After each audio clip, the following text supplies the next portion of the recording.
I was just about to go now then, guys. And I would have just gone leave call.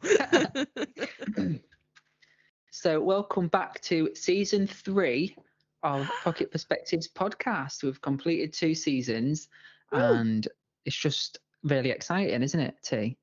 Yeah, it's been an amazing time, to be honest. Like, Yeah. I've absolutely loved it. It's the best part of my work. So yeah, thanks, It's guys. been so much fun. And we've been doing it for we started it in November, so it's been like 4 months that we've been doing it. Crazy. Which is crazy. And we've obviously had to get into the flow of things a little bit more. We've figured that out. We feel like we're quite confident with it now. And we had a little bit of a change of the schedule as well. So we were doing every other week, but I think we were recording too many 1 hour long episodes. So we thought, right, start of a new season, we're going to go back to weekly and we're going to do 30-minute-ish. Hopefully we'll keep them at 30-minute podcasts. I agree. I'm so excited, but I think with starting something new, there's always going to have like teething and pains, and me and Jack are so new to this. So please bear with us whilst we're trying to figure out the best way to do this. So I hope that it's not too all over the place for people. But I think we're in pretty much a bit of the swing of it now, aren't we? We've got the teething and pains out of the way.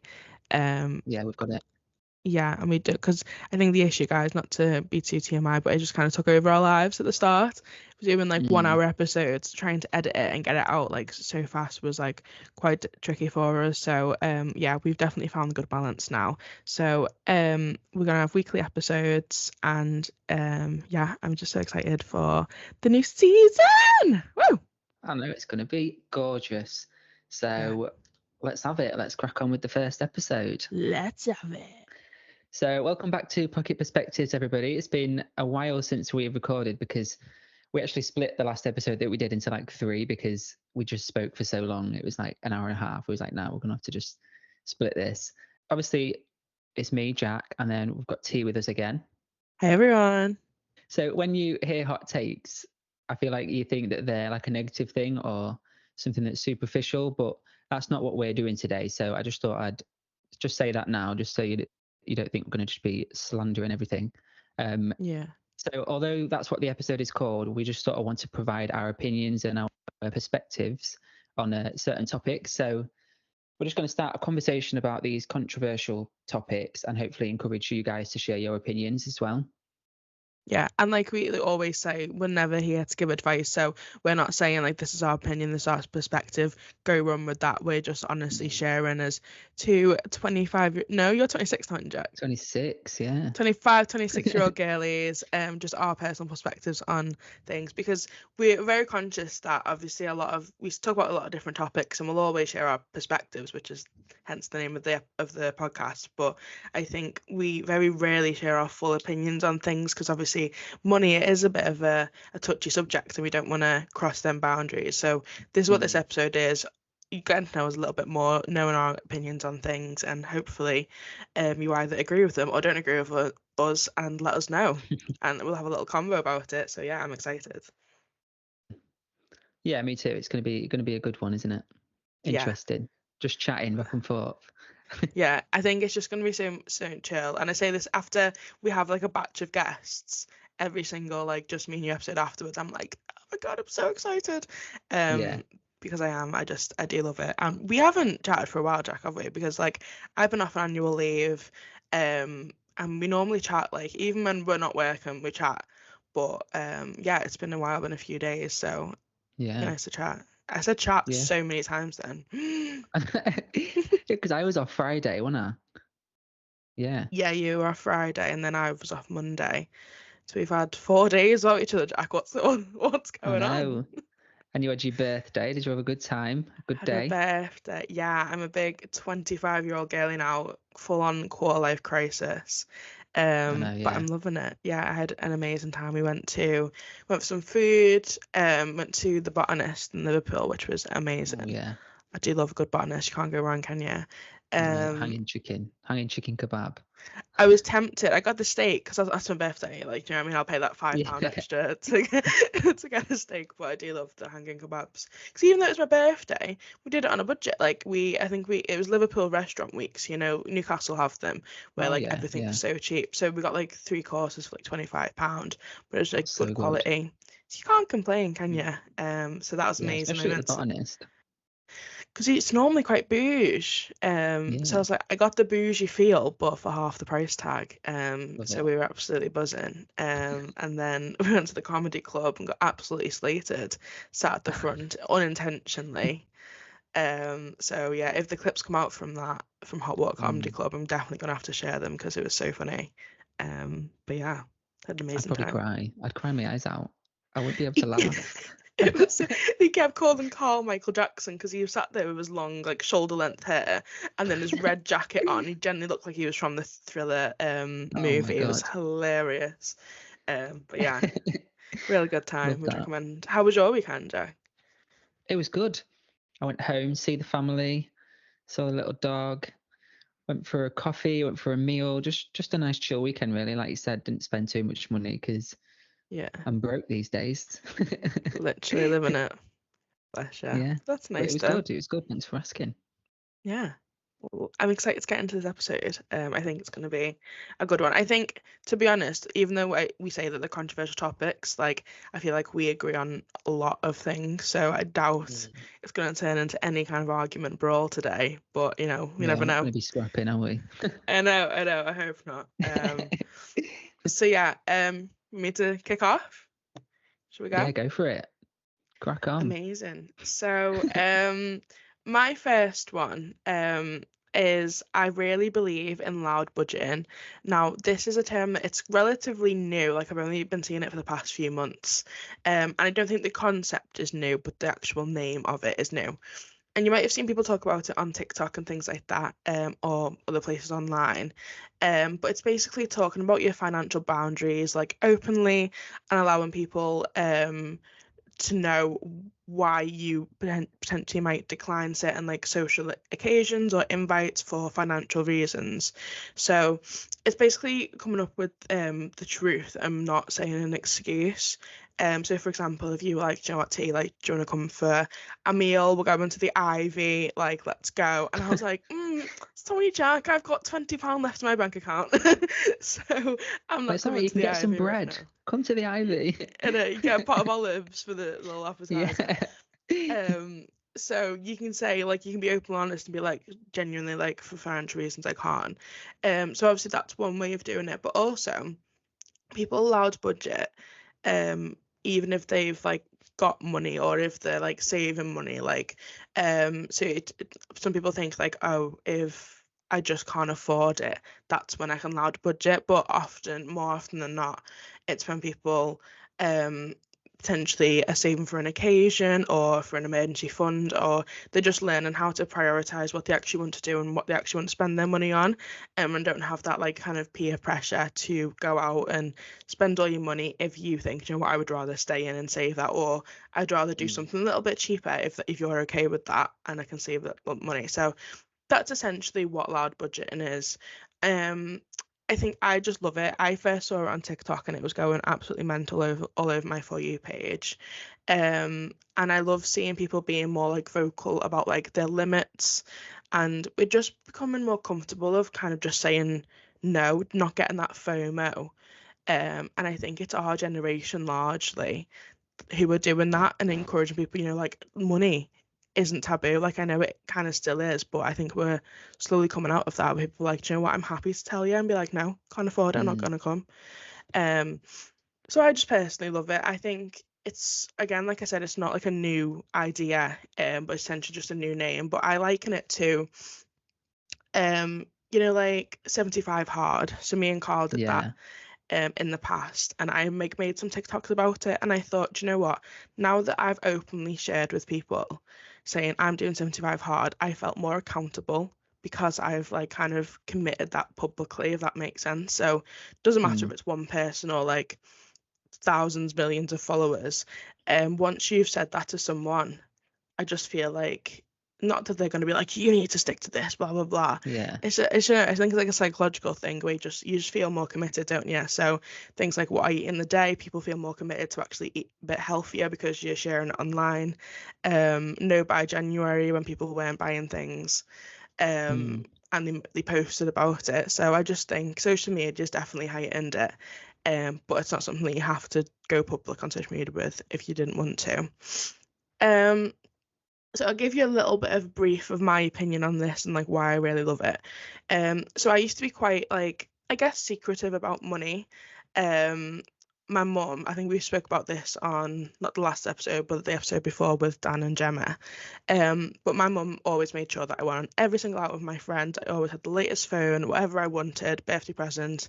That Argos catalogue was getting circled, ripped out, scrapbooked, and I would be getting all that stuff like no matter what, even when in times when we were struggling. And obviously I have so much admiration for that, and like she worked her back off to do that for us. But it also meant that I found it difficult to prioritize my own money, even like Mm. getting older. So like even if during uni like I was a bit skint and I was living in my overdraft, like I never wanted to let that show, and I'd always go on them nights out and I was just like, I'll just figure it out. And in fairness, I did.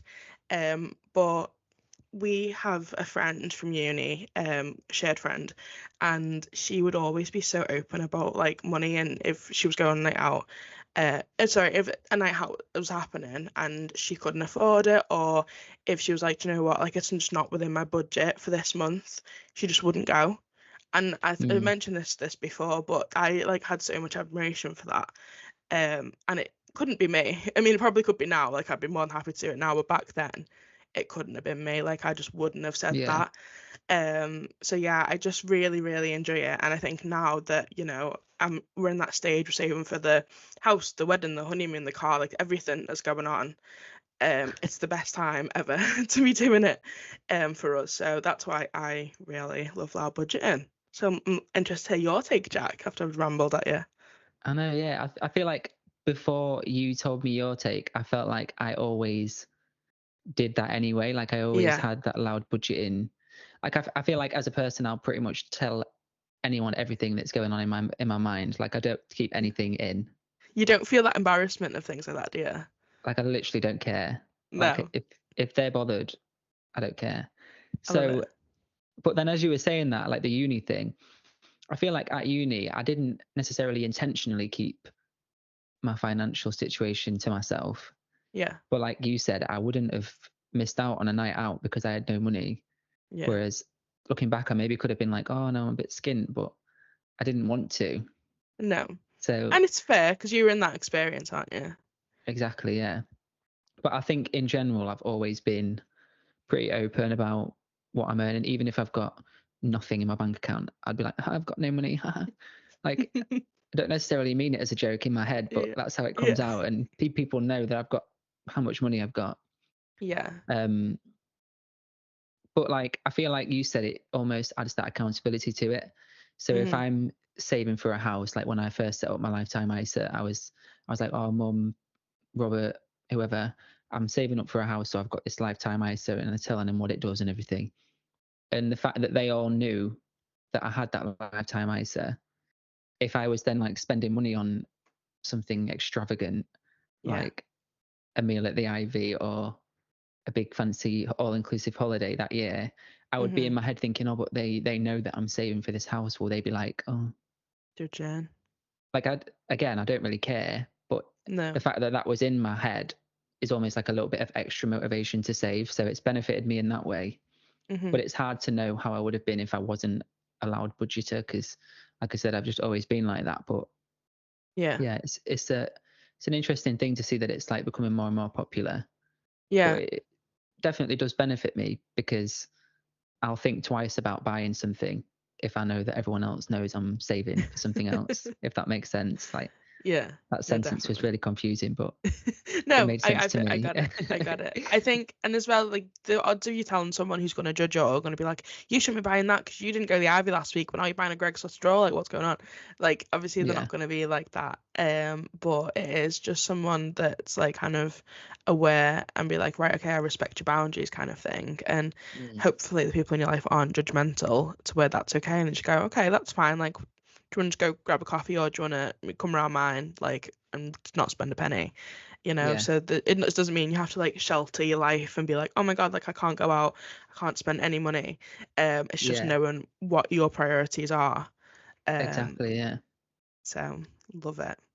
Yeah. But yeah, speaking of staying in and not spending money, another hot take is that staying in is the new going out. So I don't know about you, but I've been seeing a lot on TikTok where Yeah. people will verbally say that they're just not interested in going out anymore. Like there's like all these like aesthetic reels, like, oh, I'm just so happy to sit in on my sofa with a coffee, like all that. Yeah. Yeah. And I don't know if it's just our age, because obviously we're in that mid-20s group now. Just all the young people have just left our For You page, so there's Yeah. just Gone. nobody going out anymore. But all I see is just people saying that staying in is the new going out, like that Mm, exact line. yeah. Because with going out on a night out in particular, you get the hangover, you get the fear of what you did last night. And I mean, for us, that was particularly Anxiety was intense. high. Yeah. Yeah. Because we were a messy duo on a night out, 100%. as we've said a couple of times. Um, and obviously, depending on where you live, the hundreds of pounds that it costs as well to go out. Like, I think my Oh, brother, I mean, I don't know how he does it, to be honest, because I swear when we used to go out, I used to spend like a tenner. I don't know yeah. how I managed it, but Literally. when Three he goes trebs, out couple of in, shots. yeah, exactly. But we were students, I suppose. We got all the like £5 Yeah. rounds and stuff, didn't we? So, True. True. but my brother, he's 21 and he goes out on nights out in Grimsby, which is a renowned, is it renowned or renowned? It's whatever it is for Renowned. being cheap, renowned for being cheap. Yeah. But he comes back and he's like, oh yeah, I spent 220 quid on my night out last night. And I'm thinking, what? Oh £220 in Grimsby? my. What on? You're getting gold flakes in your beer? Because, Is he one but of them to buy a drink for everyone though? Is he one of them? yeah, he's like, come on guys, come on, Yeah, get yeah. around in. And he's buying Couldn't be like me. 10 beers. Yeah, No, I just can't afford to be like that. yeah, yeah, Like, anyone literally. want a tap water? On me. Yeah.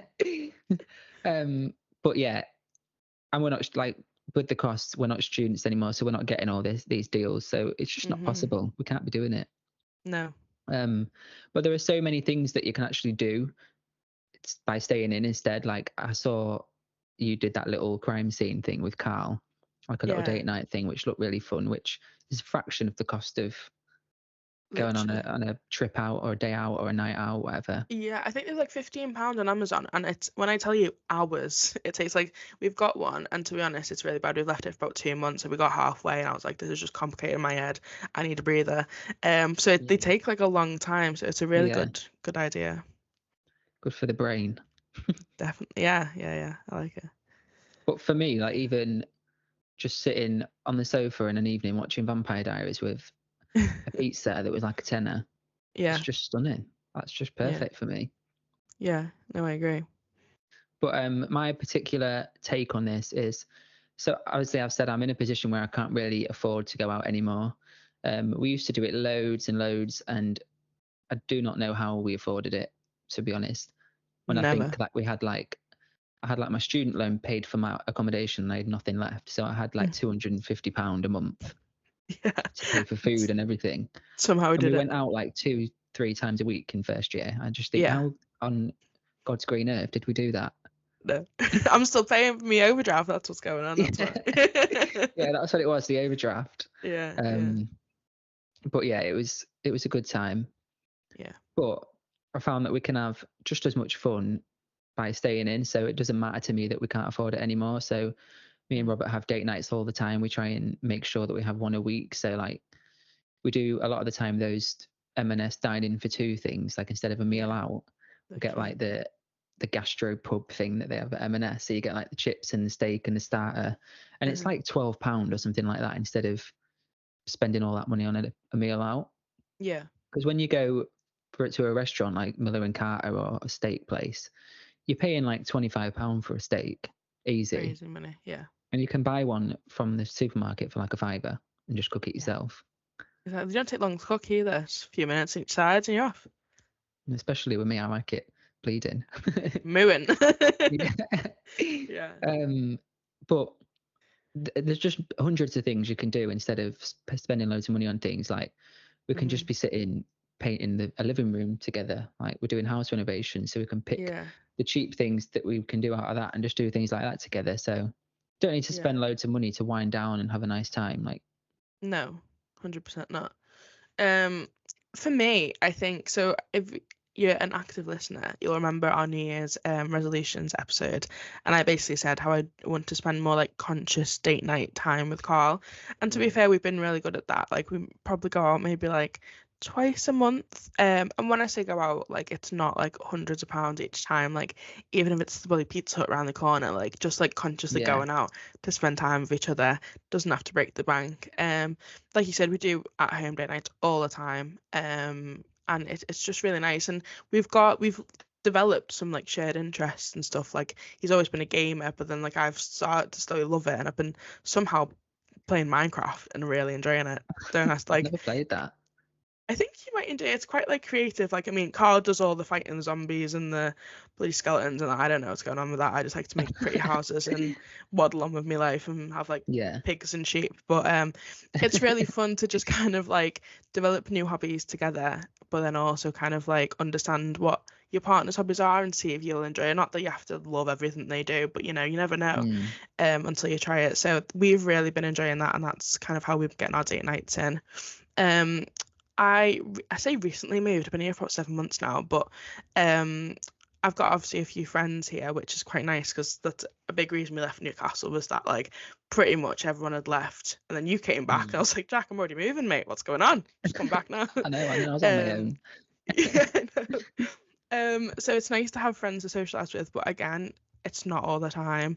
I'm such a home bird that like we'll maybe do something once a month, and that's me. My social battery is ticked, full recharge, and I'm ready for some chill nights in.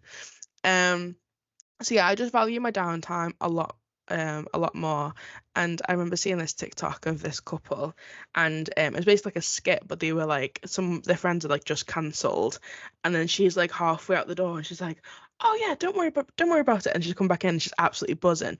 Clothes coming off, pajamas are on, telly's on, they've got like popcorn, like it was a Yeah. whole thing, and I was like, it's literally me. Like as bad as it sounds, if someone cancels, I'm okay. Like I'm back in my pajamas, I'm chilling. So yeah, I think I really value just kind of like chill time and staying in, and it doesn't mean you have to be like antisocial with it. You just have to, again, kind of the theme with all of these is know your priorities. And again, it will definitely help your pocket if you do that. So it's my take, it's my perspective. I feel like if we carry on talking, this episode's gonna be too long. So we'll cut it there, and then so next week we'll be talking about how being debt free is the new rich and how you don't need to break the bank to go on a nice little holiday. So thank you very much for listening, and hopefully you got through this whole episode this time with it being a little bit shorter.